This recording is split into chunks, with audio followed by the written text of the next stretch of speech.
Mi siguiente invitado, nuestro primer invitado de la mañana es Francisco Cruz, ex embajador de Chile en Panamá.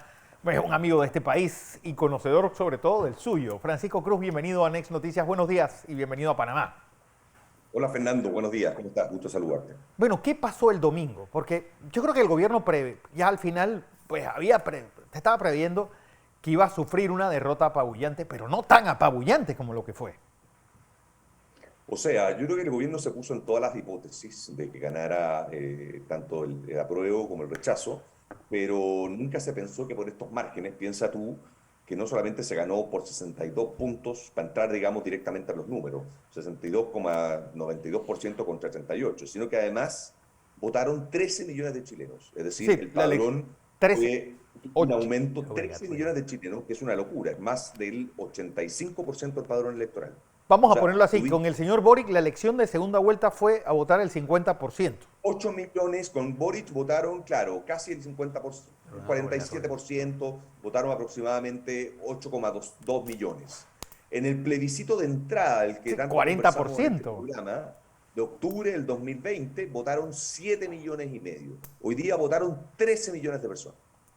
Porque Chile, Francisco, los chilenos son muy poco dados a votar, tanto que fue un país que tuvo el voto obligatorio, que se quitó, pero ¿por qué Así es. tan abrumadoramente fueron a votar el domingo? Bueno, porque bueno, para esta elección hay que decirlo, había una regla constitucional que establecía que el voto era obligatorio, eso desde Por luego, eso. pero tú y yo sabemos que el voto obligatorio es un disuasivo de conductas infraccionales, pero no siempre es mandatorio de que Claro. la gente vaya ahí. O sea, se comporta como un incentivo, se comporta claramente como una regulación, pero la gente al final del día es la que decide. Entonces yo creo que aquí hubo un clamor de la gente de querer participar en un proceso, de querer votar una propuesta que era mala, mal, lo podemos conversar, pero era mal diseñada de todo punto de vista, del punto de vista de la propuesta, la oferta de gobierno, del punto de vista en cómo se consagraban la forma de los derechos, del punto de vista de cómo estaban estructurados los frenos y contrapesos de las instituciones.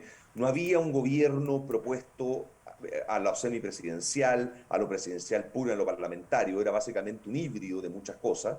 Eso sumado, creo yo, a dos cosas que fueron fatales: el aniquilamiento del Senado como institución republicana, que llevaba más de 200 años de historia en nuestro país, y a la supresión del Poder Judicial cambiado por sistemas de justicia. Y todo esto con una plurinacionalidad, no pluriculturalidad a la neozelandesa o a la australiana o a la canadiense, una plurinacionalidad a la ecuatoriana y a la boliviana, que cruzaba todo el texto, que también generó mucha distorsión desde el punto de vista ideológico y desde el punto de vista de cómo de alguna manera se tomaban la constitución, se tomaban las reglas del juego los pueblos indígenas o los pueblos originarios. Entonces, yo creo que ese cóctel, de alguna manera, oferta, intimidó al elector. El elector chileno, Fernando, y a lo mejor nos están escuchando chilenos también, es un elector profundamente racional. Yo me pregunto en cuántos procesos constitucionales autoconvocados por un país, es decir, por un constituyente derivado, tú apruebas Sí, la idea de tener una nueva constitución y después rechazas lo que te proponen. sí. O sea, la única alternativa, hay dos alternativas. O eres un voluntarista que cambia de opinión de un minuto a otro, o digieres, tienes un pensamiento crítico, lees el texto y te das cuenta que una cosa es el proceso y otra cosa es el resultado. Pero hay Y algo aquí que lo me que llama la atención de esta elección del domingo. Uno, es decir, Boris perdió hasta en la mesa donde él votó. Dos, es, las cárceles, los presos votaron rechazando este texto constitucional. Es decir, eso dice mucho de la sociedad. los presos encontraron que el texto era muy garantista. Una cosa impresionante. Y otra cosa que me llama la atención, la Araucanía, pues este lugar tan convulso, pues es uno donde Pinochet gana en 1988 el plebiscito y es, a pesar de todas las garantías que se le estaban dando a los pueblos indígenas, ahí también pierde el apruebo. Totalmente. Si la prueba pierde en todas las regiones. Sí, sí, pero Para es ser decir, honesto, incluso en aquellas que el se le apruebo cedían, pierde en cada y una y no gana en ninguna región. Y en las 300, en las 367, 70 comunas que tiene Chile, solamente ganó en 8. en O 8. sea, tú te das cuenta de la dimensión, porque no solamente son los números, es el volumen de votos, sino que además es la consistencia en la distribución de las cifras.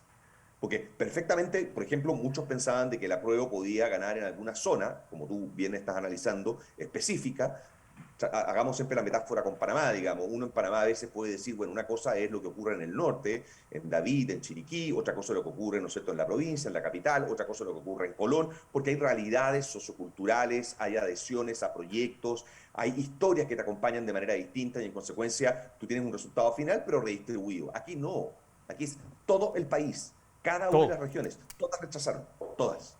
O sea, el número no puede ser más elocuente, el resultado no puede ser más consistente y más homogéneo. Está con nosotros el ingeniero José Blandón Francisco. Ingeniero, qué gusto saludarte. Hablo más con tu hijo que contigo, pero aprovecho de saludarte afectuosamente. Un placer tenerte con nosotros, señor embajador. Permítame algunas preguntas. Primero, una pequeña introducción. Creo que primero quiero saludar al pueblo chileno Muchas gracias. por el evento del domingo que nos da una lección política a nuestra región importantísima. Importantísimo. Lo que pasó en Chile es importante. Creo que la votación, a pesar de ser obligatoria, fue al nivel que se desarrolló, casi un 85%, porque los chilenos se dieron cuenta de lo que estaba en juego, del peligro en que se encontraba. Y eso es importante, por eso saludo al pueblo chileno. Pero ahora mi pregunta es la siguiente. Le hago dos preguntas para seguir conversando. Primero, el rechazo a este proceso, a este modelo de constitución, que aparte de sus inconsistencias políticas y jurídicas, era impagable desde el punto de vista de la economía, no necesariamente quiere decir que Chile no necesita hacerle ajuste a su constitución. Esa es mi primera pregunta. La segunda pregunta es, bueno, ¿y ahora qué? ¿Cuál va a ser el rumbo probable que tome el gobierno del presidente Gabriel Boric, que se encuentra pagando una deuda política en lo que se metió? Y la tercera pregunta es que frente a todos estos actores que siempre llaman al cambio, a crear una nueva nación, a llamar a la refundación de la patria, Felipe González, un gran amigo nuestro, siempre nos decía, téngale miedo a toda esa gente que habla de la refundación de la República, porque la República es un hecho histórico y político y se va reformando, no se destruye. ¿Qué piensa usted de todas estas cosas, Bueno, muy embajador? interesante, ingeniero, tus reflexiones. Parto por lo primero y solamente un botón de muestra. Yo creo que aquí tenemos algo, aquí tenemos muchas cosas parecidas con Panamá. Muchas cosas. Nos une una historia común que tiene que ver con la autonomía, la independencia y el desarrollo de nuestros puertos, ¿no es cierto? Muchos dicen que el puerto de Valparaíso nunca fue el mismo después del canal. Nos une una educación común, una mirada de Latinoamérica en la región. Pero otra de las cosas que nos une es tener sistemas electorales robustos e instituciones que hacen que efectivamente los procesos políticos tengan una distinción respecto a lo que pasa en otros lugares en la región. Como tú dices, votaron 13 millones de habitantes y a las 7 de la tarde ya teníamos cómputos parciales dando prácticamente la tendencia del resultado ganador. A las 8 tenías prácticamente el 90% de las mesas escrutadas. Entonces uno se pregunta en qué democracia del mundo, con este nivel, digamos, podríamos decir, de tensión política que había en el ambiente, tú en 2 horas 6 de la tarde cerrado la mesa, tienes un proceso electoral Sí, impecable, ya cerrado. escrutado, informado, y nadie se atreve a impugnar, nadie se atreve. ¿Y por qué hago la conversación con Panamá? Porque ustedes tienen un tribunal electoral que ha cumplido un rol clave en democracia, en el sistema de frenos y contrapesos, y me parece que la justicia electoral panameña, digamos, también tiene que ver mucho con esta política pública seria, con esta robustez institucional que hacen que efectivamente vivamos democracias, digamos, y vivamos democracias sin riesgos de captura, sin riesgos de fraude, sin riesgos, etcétera, de cosas que empañan el proceso. A tu pregunta en concreto, absolutamente no. ¿No qué? Esto no es un no al proceso. Esto no es un rechazo a un cambio a la constitución de Pinochet. Y voy a poner como ejemplo, y perdón la autorreferencia, yo mismo. Yo voté apruebo en el plebiscito de entrada y voté rechazo en el plebiscito de salida. Y sin embargo, sí quiero una nueva constitución. Sí quiero más derechos sociales, pero como tú muy bien dices, ingeniero, bien financiados, bien establecidos, bien resguardados. Sí quiero frenos y contrapesos en un sistema de gobierno que funcione bien, pero en donde el poder no esté concentrado solamente en una cámara unicameral sin bicameralismo asimétrico. Sí quiero una constitución que defienda el medio ambiente, que sea progresista en el desarrollo sustentable, pero que no empañe la posibilidad de inversión extranjera a través de un consentimiento indígena que pueda realizar cualquier proyecto. Es decir, este resultado de ayer, si tú lo comparas con el plebiscito de entrada, donde el 80% de los chilenos dijo que sí quería una nueva constitución, no es una antonimia, no es una contradicción. Es simplemente decir, una cosa es el proceso, otra cosa es lo que usted me propone. Sigamos adelante. Y ahora la discusión que está en juego, precisamente el presidente hizo un mensaje que a mi juicio el presidente Boric estuvo a la altura del momento histórico, un mensaje donde él habló directamente de evitar maximalismos, evitar violencia, evitar intolerancia. Y el presidente dijo, tenemos que definir ahora la fórmula de cómo seguimos. Lo más probable es que sea una fórmula en donde el mecanismo sea un mecanismo más preciso, en donde el mecanismo sea un mecanismo que se cuente con listas nacionales, donde el mecanismo sea un mecanismo en donde el incentivo perverso de tener independientes esté más asociado a proyectos colectivos de los partidos políticos, lo que evite en el fondo que la convención se transforme como se transformó esta convención en una suma de causas individuales, en lugar de una suma. Pero es que ahí entra algo, Francisco, a un proyecto colectivo. a la cual yo le tengo mucho temor en América Latina, que es esa democracia corporativa que quieren hacer de cuotas. Es decir, hacernos como si fuéramos sudafricanos y que todo el mundo tenga una cuota.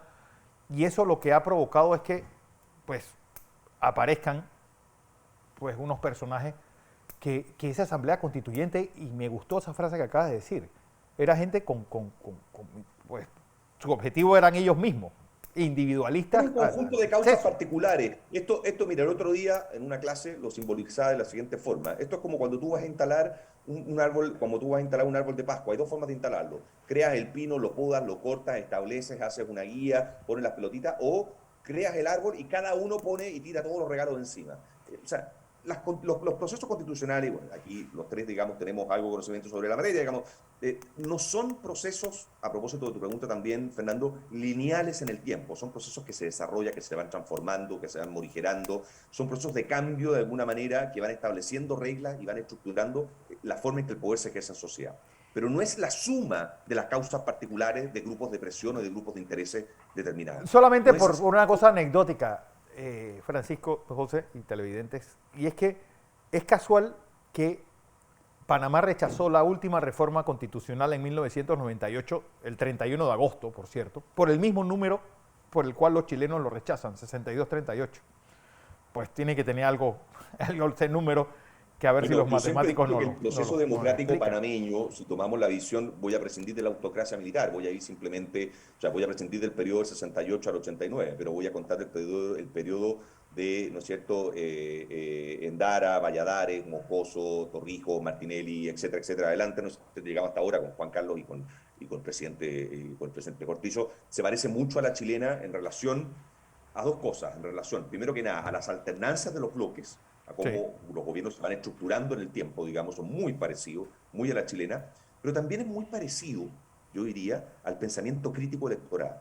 O sea, nosotros tuvimos, y Fernando, nosotros hemos conversado mucho desde que fue el estallido social, cuando lo hacíamos presencialmente en Panamá. O sea, este ha sido un país que ha tenido 5, 6, 7 elecciones en los últimos 24 meses, constituyentes, parlamentarias, municipales, gobernadores, plebiscito de entrada, plebiscito de salida, y cada elección es un universo en particular. Cada elección es un momento propio. Es decir, la gente aquí no da cheques en blanco. La gente vota efectivamente de acuerdo al mérito de lo que se le convoca. Y lo piensa, lo medita, digiere y vota, digamos. Yo creo que el proceso constituyente es un proceso que va a seguir fuerte, de todas maneras. Está abierto y llegó para quedarse, a la pregunta del ingeniero Blandón, eso de todas maneras. La diferencia va a ser ahora, van a haber dos cosas. Uno, cuál es la fórmula electoral en la cual yo regulo el proceso, obviamente, y cómo estas fórmulas se despliegan en el tiempo. Y dos, cómo se va a construir de alguna manera el paisaje político, porque claramente lo que ocurrió el día domingo también de alguna manera rebarajó la oferta electoral, muy fuerte. Piensan ustedes que pensar que el 62% del electorado de derecha, estoy hablando en términos bovianos, digamos, de izquierda a derecha, es absolutamente absurdo, digamos. Aquí votó por la opción no, por la opción rechazo, la derecha, el centro y una parte importante de la centroizquierda. O sea, aquí se armó, digamos, una mirada de país, una elección distinta, digamos, que no tiene que ver con lógicas binarias de izquierdas y derechas. Esto no es el triunfo de un sector por sobre otro sector. Este es el triunfo de una forma, de un relato, de una forma de ver la Constitución y las reglas del poder por sobre otro. Me gusta este análisis, embajador, que usted está haciendo con respecto a esta última comparación. Porque si usted estudia los indicadores económicos y sociales de Chile, antes de los procesos en el gobierno de Piñera, y usted estudia los procesos, los indicadores sociales de la República de Panamá, en la competencia que Chile y Panamá teníamos por los mejores indicadores macroeconómicos de la región. Chile y Panamá competíamos en términos incluso nosotros casi sobrepasando a Chile en el ingreso per cápita y Chile teniendo un buen comportamiento en la economía. La pregunta es, ¿cómo llegamos a esto? Porque lo que ocurrió el domingo es una especie de repensamiento de lo actuado que llevó a creer en los chilenos que el sistema que tenían era peor de lo que en realidad era. O sea, una influencia muy grande de las redes sociales produciendo noticias alarmantes que crean opinión, pero que no crean país. O sea, totalmente de acuerdo. Yo creo que a tu pregunta, efectivamente, Chile con Panamá comparten muchos indicadores y siempre punteando en la región. Y uno dice, bueno, un país con estos números, digamos, ¿cómo llega a suicidarse o cómo llega a intentar suicidarse de esa forma? Y además, perdona, y además Chile, creo yo, con una ventaja que tiene respecto a Panamá, no sé si ventaja, pero con un rasgo, con una externalidad positiva, por decirlo en términos neutros, y es de que nosotros tenemos, de alguna manera, una movilidad social mayor que la de Panamá. Panamá, ojo, que incluso sobrepasó a Chile en el ingreso per cápita, sí, en el producto, digamos. Pero en algún minuto Chile tiene mejores números en la redistribución del ingreso, sí, cuando tú vas definiendo sueldos mínimos, vas definiendo un poco esa mesocracia, ¿no es cierto?, hacia arriba. Sí, es que la paridad del poder de compra de los chilenos es mucho mayor que el de Panamá. Eso claro, por el lo que hace que la movilidad sea tan fácil. Ahí. O sea, pero menos complicado. Son sociedades súper parecidas. Sí. Hay que tener una alerta en eso. Son sociedades súper parecidas en que son sociedades de consumo. Son sociedades con niveles de cultura bastante avanzados. Son sociedades abiertas al mundo con una cierta estabilidad institucional, con buenos números de inversión extranjera directa. Ustedes tienen muy buenos números de inversión extranjera directa. Panamá es el país que concentra, sin ir más lejos, la mayor inversión extranjera directa de Chile en la subregión del Caribe y Centroamérica. Entonces hay números que tú vas viendo, pues, ¿para qué decir si vamos al producto, no es cierto? Hay números que son interesantes ahí, pero tú dices, bueno, ¿en qué minuto tú miras eso y hay un estallido social? ¿Qué falló ahí? ¿Qué falló ahí? Falló la forma. ¿Qué fue lo que falló? Efectivamente fue un tema social porque también, vámonos al resultado del domingo, ustedes lo habrán seguido, fue el antiestallido social.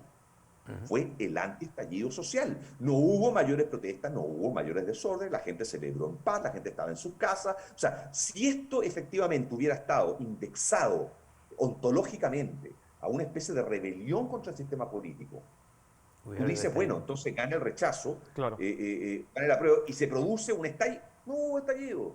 La vida siguió, normal, para todos. Pero al final, entonces, claro, Francisco, aquella frase de alguien que no es muy citable como Richard Nixon de la mayoría silenciosa. Sí, por ejemplo, en la calle en Panamá nunca hubo más de 35.000 personas, según la policía. Sí, una gran mayoría quedaron impávidos viendo cómo se protestaba. No sé si ocurrió lo mismo en Chile. Y esa mayoría silenciosa votó y así mismo como se fue, regresó a sus casas. Yo creo que hay tendencias, yo creo que las sociedades transitan desde a ratos entre un voyerismo de lo público y de su propio bienestar, inconsciente muchas veces, subyacente en la sociedad, a una especie de voluntarismo exacerbado, que hace que muchas veces tú salgas, digamos, y eleves causas, y yo creo que eso ocurrió un poco. Ahora, no estoy diciendo con esto de que no hay una necesidad de cambio constitucional, que la hay, y hay que seguir con el proceso, no estoy diciendo pero con esto... a la larga, Francisco, la hay. 50 modificaciones se le han hecho a esa Constitución. Es decir, ¿qué más falta por cambiar? Sí, no, y la última, la de mayor envergadura, fue la que se hizo en el 2005 en el gobierno del presidente Lagos, digamos, que fue una modificación orgánica muy grande. No, si yo no, a ver, yo no te voy a defender la Constitución, te voy a defender el proceso. Me parece que esto tiene que seguir, pero hay que desdramatizar, poner la pelota al piso y darse cuenta realmente cuáles son las causas y cuáles son los efectos.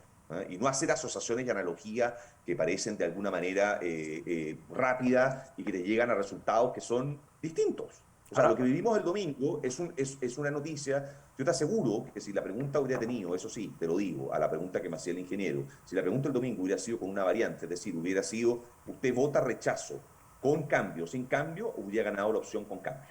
Te lo doy firmado. Una pregunta, embajador. para resumir todo esto, ¿qué podemos esperar de ahora? ¿Qué podemos esperar? ¿Cuál será, cree usted, la lectura que haga el gobierno de Gabriel? Bueno, yo creo que el gobierno tiene un gran desafío, ingeniero, tiene un gran desafío porque si tú analizas los procesos, a ver, ya es un animal raro, es una ave raris política que un gobierno, ¿no es cierto?, convoque a un proceso constituyente y lo pierda. No, Eso y es empezando. extraño. Los procesos constituyentes y los plebiscitos se convocan para ganarlos, no para perderlos. No, no, y empezando el gobierno, cuando está todo el capital político fresco. O sea, exactamente. Bueno, y a propósito de lo que tú estás diciendo, eso te genera una adversidad mayor, porque tú tienes que tragarte y tienes que asociar todo el éxito o lo negativo de ese proceso político al rendimiento de tu gobierno, porque esto está partiendo, no está en la mitad, estamos partiendo. Entonces, ¿cómo voy a enfrentar yo los 3 años que me quedan de gobierno con un proceso que vuelve a foja cero? Yo diría que no vuelve tan a foja cero porque van a haber algunas cosas que ya quedaron más o menos instaladas en la discusión pública, el Estado Social de Derechos, etcétera, pero de alguna manera, desde el punto de vista procedimental, orgánico, procesal, vuelve a foja cero. Tienes que además que tu costo transaccional político subió. O sea, por un dato súper fáctico, súper factual, pero la propuesta de la Constitución eliminaba y suprimía el Senado, lo que a mi juicio es un error, con todo respeto de mis hermanos panameños que tienen un Congreso unicameral de 171 diputados. Yo creo que los Congresos únicamente funcionan mejor con un contrapeso, me parece. Claro. Pero bueno, el caso panameño es distinto. El caso panameño tiene que ver con una génesis histórica, no tiene que ver con un cambio constitucional. Pero el caso venezolano, el caso ecuatoriano, o sea, donde se han suprimido las cámaras altas, la experiencia ha sido, la evidencia comparada ha sido muy mala, ha sido nefasta, digamos. O sea, tú necesitas una cámara que genere contrapesos, digamos, que haga un bicameralismo asimétrico y que funcione. Y hoy día el gobierno va a tener que sentarse a conversar precisamente con el Senado, que es el que concentra el poder, que en la propuesta pretendía disiparse o eliminarse. Entonces van a haber muchos desafíos políticos que vienen, si los enumeramos. Uno, hacer un diseño eficiente con un grado, digamos, con una construcción de mecanismos en que estén todas las fuerzas políticas de acuerdo. 2, dar un espacio al tiempo estratégico para que ese proceso se exprese. 3, separar lo que es gobierno de proceso. Yo creo que eso va a ser importantísimo. Sí. Recordemos lo que fue el gobierno del presidente Santos en Colombia. ¿Ustedes se acuerdan cuando se anuncia el proceso de paz en Colombia? Se hace el referéndum en Colombia a propósito de la desmovilización. O sea, cuando Santos pierde ese plebiscito, que nos asombró al mundo, todo fue distinto. O sea, fue cuesta en la rodada, se acabó el gobierno. O sea, los gobiernos tienen que mantener una cierta desafección con el proceso, ser garantes, ser supervigilantes del proceso, pero no identificarse con el proceso, porque se te juega en contra. Y bueno, el Brexit, qué decir, digamos, son lógicas parlamentarias, con mayor razón, la renuncia del primer ministro. Pero lo que te quiero decir es que yo creo que el gobierno va a tener que tener un diseño inteligente de construcción de consenso, desarrollo del proceso, pero sobre todo de una hoja de ruta para que esto no empañe y le permita librar un cierto guión de gobierno por los años que le quedan. O de lo contrario, va a estar capturado e indexado, como lo ocurrió ahora, a lo bueno o a lo malo que suceda en el nuevo proceso constitucional. Así es. Francisco Cruz, ex embajador de Chile en Panamá, explicándonos un poco las claves de este proceso de rechazo a la propuesta constitucional de Chile del pasado domingo.